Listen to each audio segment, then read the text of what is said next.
পারো করতে মোচন অভাব দুঃখী লোকে, তুমি পরম মুক্তিদাতা মালিকে জগতের, তুমি পারো করতে মোচন অভাব দুঃখী লোকে, তুমি পরম মুক্তিদাতা মালিকে জগতের। তোমার কাছে চাই যে পানা, তোমার কাছে চাই যে পানা আমরা প্রতিদিন, তোমার দয়ায় পূর্ণ আমার সারা নিশিদিন।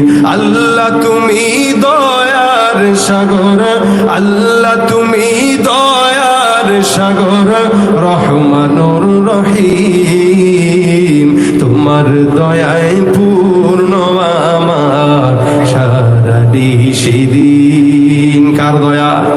কথা বলে কার দয়া? বন্ধুকে এই ইস্তেগফারের আমল আল্লাহ ওয়ালা এমন ভাবে হয়েছে যে আল্লাহ শব্দ কবুল করে নিছে। এই জন্য আল্লাহ বলেন যারা আল্লাহর বন্ধু এদের দুনিয়াতেও ভয় নাই, আখিরাতেও টেনশন নাই। তার মানে আমরা বুঝলাম কি, আল্লাহ ওয়ালা হওয়ার জন্য সবচেয়ে বড় আমল কি? বলেন জোরে বলেন কি?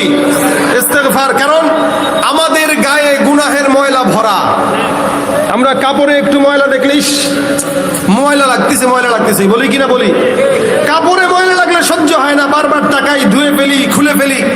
কিন্তু আমার শরীরের, আমার নফসের প্রত্যেকটা জায়গায় ময়লা ভরা, কিন্তু নফসের ময়লা পরিষ্কার করার চিন্তা আমার মাথায় নাই বললেই চলে।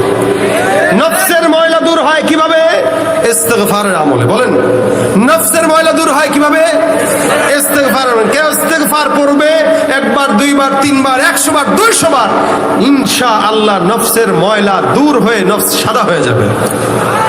আপনারা কারা কারা চান নফসের ময়লা দূর করতে? হাত তুলেন। আল্লাহ, আল্লাহু আকবার, আল্লাহু আকবার।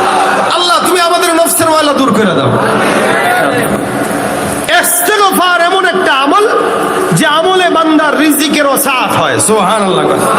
যার রিজিকের অভাব আছে আজকে থেকে ইস্তেগফারের আমল করেন, আল্লাহ পাক রিজিকের অভাব দূর করে দিবে। যে বিপদগ্রস্ত আজকে থেকে ইস্তেগফার করেন, আল্লাহ পাক বিপদ দূর করে দিবে। যে মুসিবতে আছেন আজকে থেকে ইস্তেগফার শুরু করেন, মুসিবত দূর হয়ে যাবে।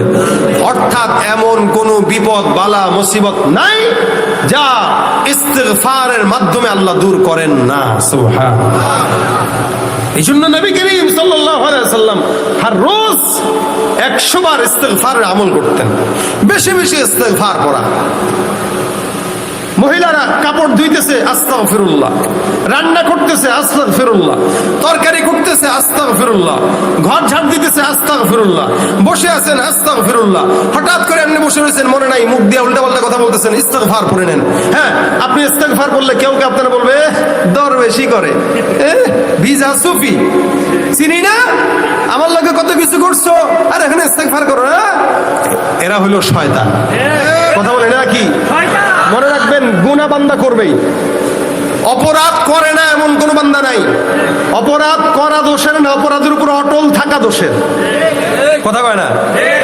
ওলি হওয়ার জন্য নামাজ লাগে না। আবারও বলছি, ওলি হওয়ার জন্য নামাজ, রোজা, হজ, যাকাত, তাহাজ্জুদ, নফল, দান কিচ্ছু লাগে না।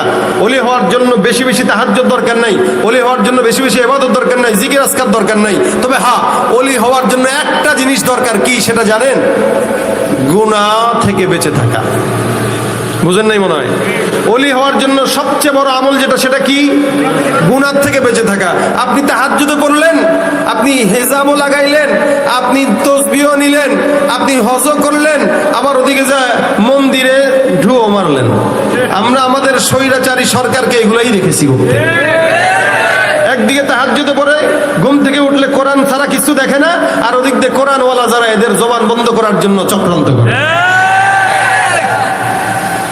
সেদিন খুব মায়া লাগলো আপনাদের এই এলাকার অঞ্চলের কুষ্টিয়ার পরিচিত মুখ মুফতি আমির হামজাকে দেখে। এক মাহফিলে দেখলাম অসুস্থ হয়ে গেছে, দেখছেন কিনা আপনারা? সে বলতেছিল যে 3 বছর জেলখানায় কি করেছে জানি না। তাহলে একদিকে কোরআন শরীফ খুঁজে কি ভোরবেলায়, আর আরেকদিকে কোরআনওয়ালা যারা এদেরকে তিলে তিলে শেষ করে। এগুলা কোরআনওয়ালা উপর দিয়ে দেখায় ভিতরে সব শয়তানের দোষর ছিল, ঠিক কিনা জানেন? এই জন্য মুসলমান উপরে একটা ভিতরে একটা, এটা আমাদের জন্য চরিত্র না হয়। আল্লাহ আমাদেরকে তার জন্য কবুল করে নেক, বলেন আমিন। তো আমরা হার রোজ চেষ্টা করব নিজেদের গুনাহ, যেটা বলছিলাম তাহাজ্জুদ কোরআন তেলাওয়াত সব করলেন কিন্তু গুনাহ করলেন, এটার কোনো দাম নাই। আপনি তাহাজ্জুদ পড়তে না পারেন, আপনি জিকির করতে না পারেন, কিন্তু গুনাহ করেন না।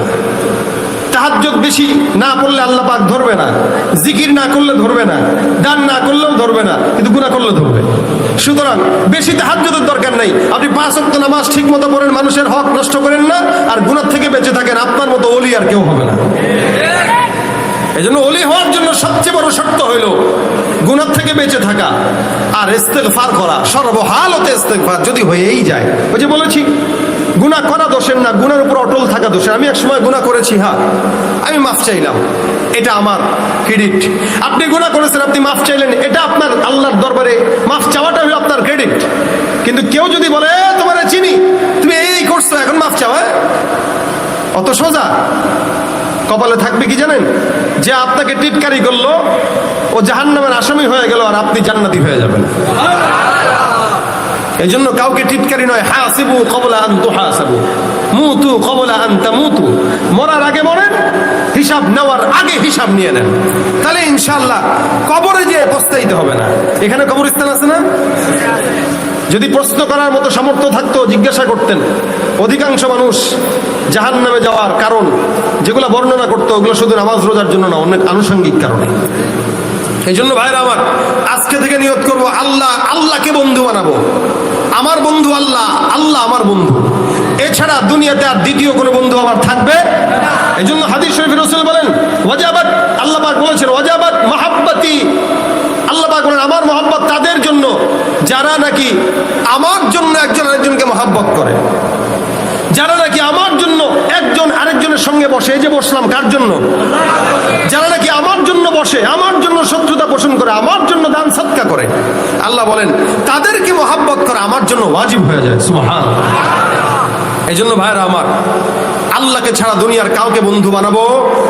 তোমার মতো প্রিয় বন্ধু যার হৃদয়ে রয়, তোমার মতো প্রিয় বন্ধু যার হৃদয়ে রয়, তার কি আর থাকতে পারে, তার কি আর থাকতে পারে চিন্তা মৃত্যুর ভয়। তোমার মতো প্রিয় বন্ধু যার হৃদয়ে রয়, শিশুকালে মায়ের দুধে বাঁচাও খোদা প্রাণ, মায়ের স্নেহে বেড়ে উঠি তোমার অবদান। বন্ধু হয়ে ভালোবাসা, বন্ধু হয়ে ভালোবাসা ছড়াও জগৎময়। তোমার মতো প্রিয় বন্ধু যার হৃদয়ে রয়, তার কি আর থাকতে পারে, তার কি আর থাকতে পারে চিন্তা মৃত্যুর ভয়।